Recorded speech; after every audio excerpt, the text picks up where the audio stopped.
एक बार एक राजा के कान में एक कीड़ा घुस गया।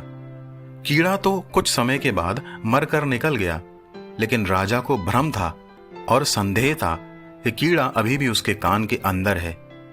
उसके राज्य का कोई भी वैद्य उसको यकीन नहीं दिला सका कि उसके कान से कीड़ा निकल गया है।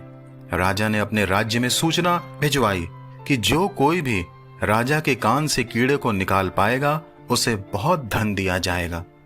एक व्यक्ति को जब यह पता चला तो उसने कहा कि मैं राजा के कान से कीड़ा निकाल सकता हूं। उस व्यक्ति को राजा के पास पहुंचाया गया।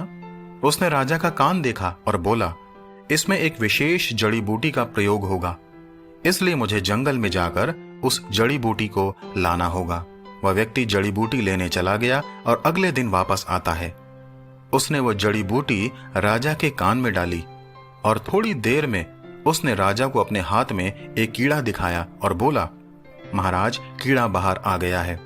राजा ने उसको बहुत धन से माला माल कर दिया। बाद में जब उस व्यक्ति के मित्र ने उससे पूछा कि राजा के कान से तुमने कीड़ा कैसे निकाला, तो उस व्यक्ति ने जवाब दिया कि कीड़ा तुम अपने साथ ले गया था और कान में साधारण सी जड़ी बूटी डालने के बाद मैंने हाथ में पकड़े कीड़े को राजा को दिखा दिया कि कीड़ा निकल गया है, और राजा ने भी मेरा विश्वास कर लिया। सही में मित्रों, बहुत सी बार बीमारी सिर्फ हमारे मन में होती है।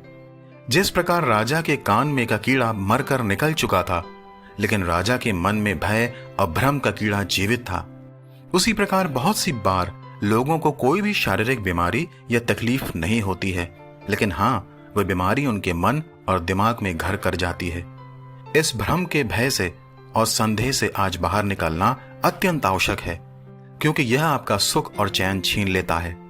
बाइबल की यशायाह नामक पुस्तक के अध्याय 41 के पद 10 में परमेश्वर पिता कहते हैं, मत डर क्योंकि मैं तेरे संग हूं, इधर उधर मत ताक क्योंकि मैं तेरा परमेश्वर हूं। मैं तुझे दृढ़ करूंगा और तेरी सहायता करूंगा, अपने धर्म में दाहिने हाथ से मैं तुझे संभाले रहूंगा। मित्रों, जब आपको डर लगे और आपका मन बेचैन हो तो परमेश्वर पिता पर भरोसा रखें।